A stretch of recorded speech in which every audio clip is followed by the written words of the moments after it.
Assalamualaikum warahmatullahi wabarakatuh. Halo teman-temanku, bertemu lagi di channel kami. Di video kali ini saya mau memberi cara kepada kalian ketika kalian mengajar dan mendidik anak usia dini. Nah, di sini saya akan memberi 5 cara ampuh menjadi pendidik anak usia dini yang menyenangkan dan tidak membosankan. Lah, simak video kami selanjutnya sampai selesai ya teman-teman. Yang belum subscribe, jangan lupa subscribe dan jangan lupa like dan komen di bawah ya teman-teman.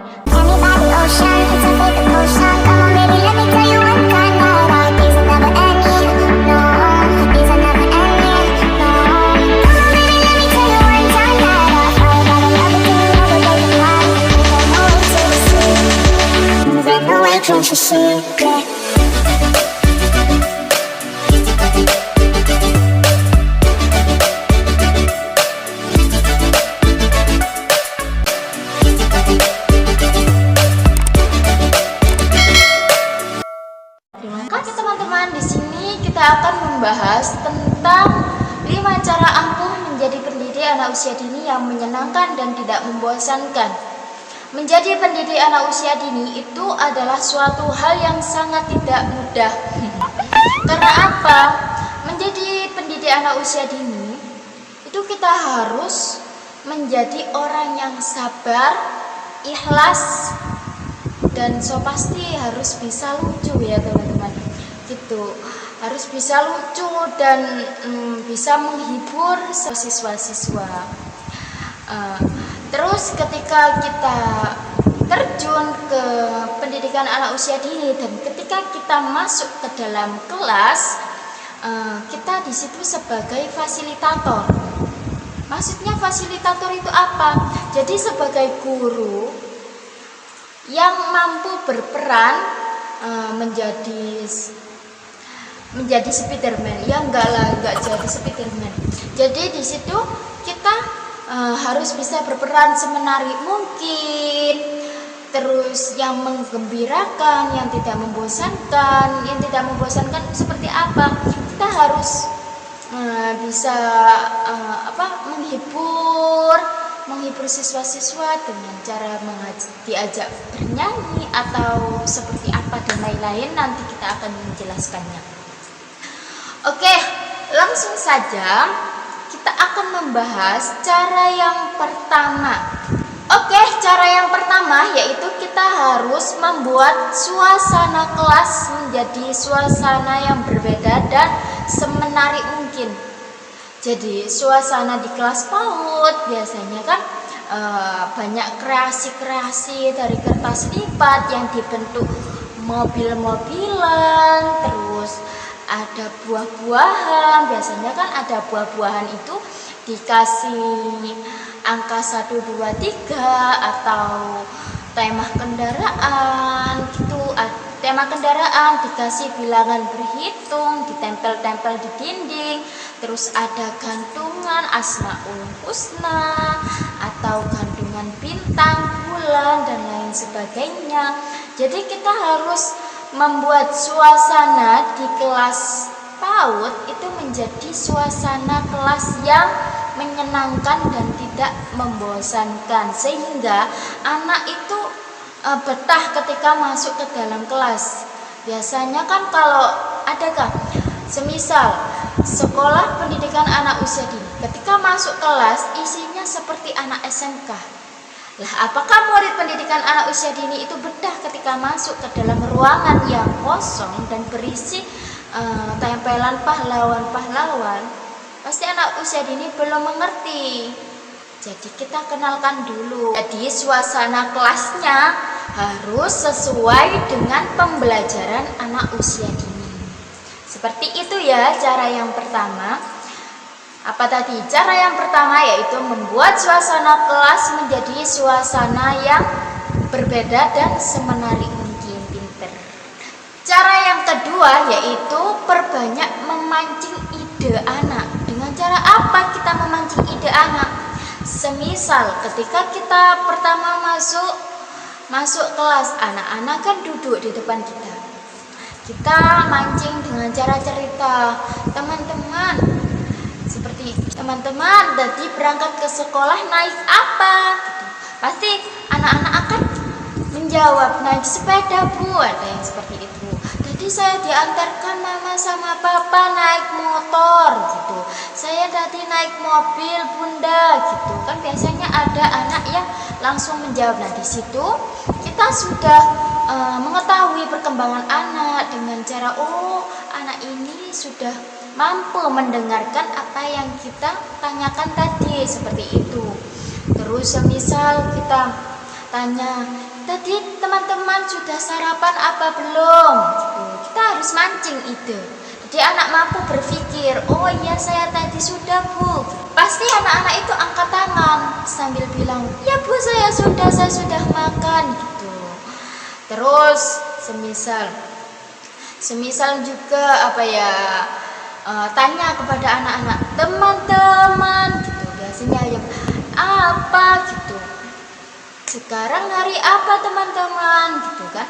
Terus dijawab, sekarang hari Selasa bunda gitu. Hari Selasa, yuk teman-teman bernyanyi bersama-sama nama-nama hari gitu. Pasti anak-anak itu langsung kompak bernyanyi. Senin, Selasa, Rabu, Kamis, Jumat, Sabtu, Minggu itu nama-nama hari. Lah, itu cara mancing ide.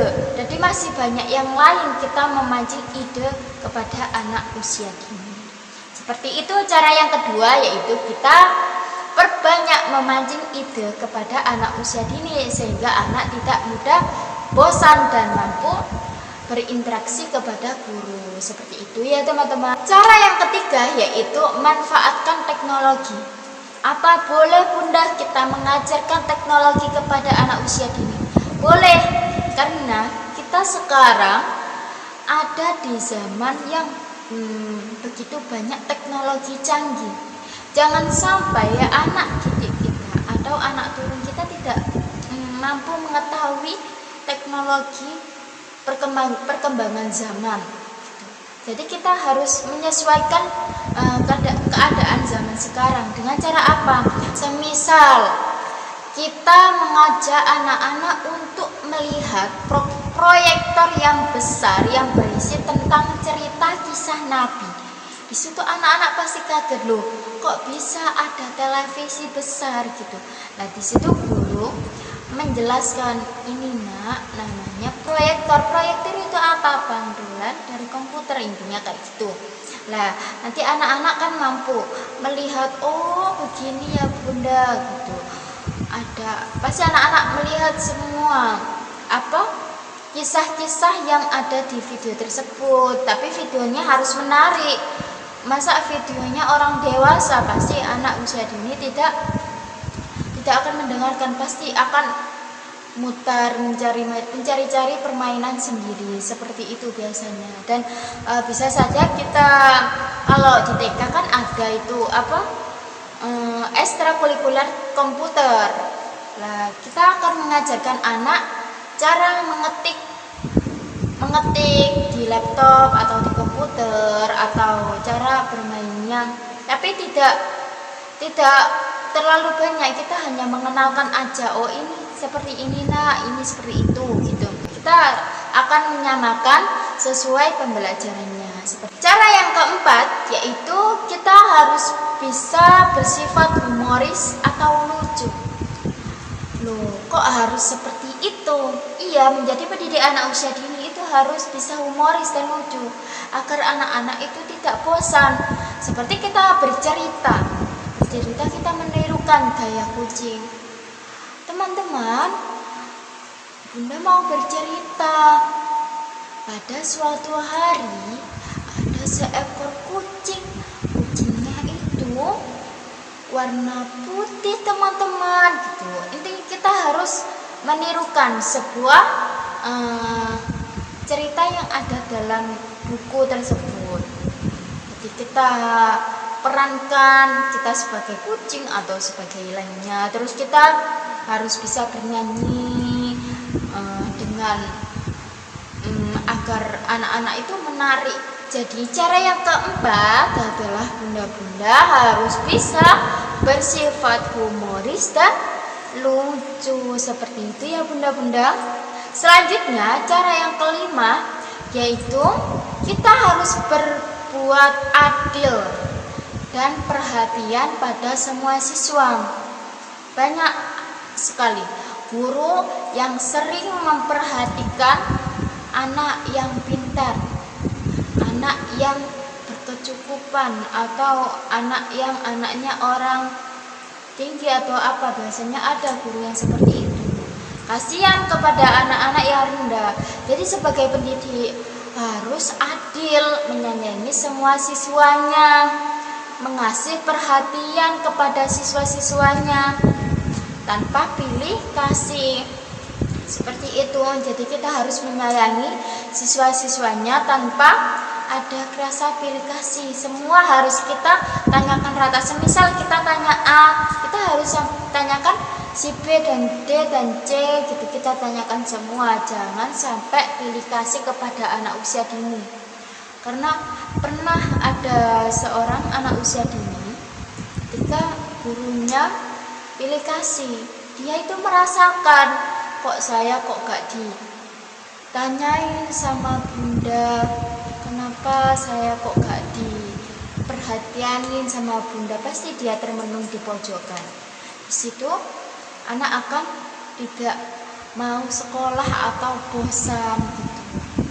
Sebagai guru pendidik itu harus bersifat adil dan saling menyayangi kepada anak usia dini atau anak sekolah-sekolah lainnya.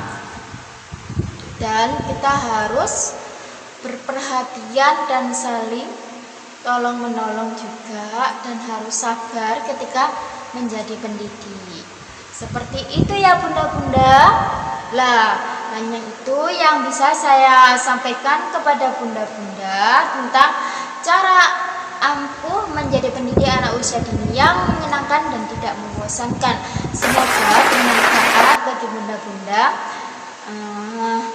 Kurang lebihnya saya mohon maaf yang sebesar-besarnya. Wassalamualaikum warahmatullahi wabarakatuh. Terima kasih bunda-bunda.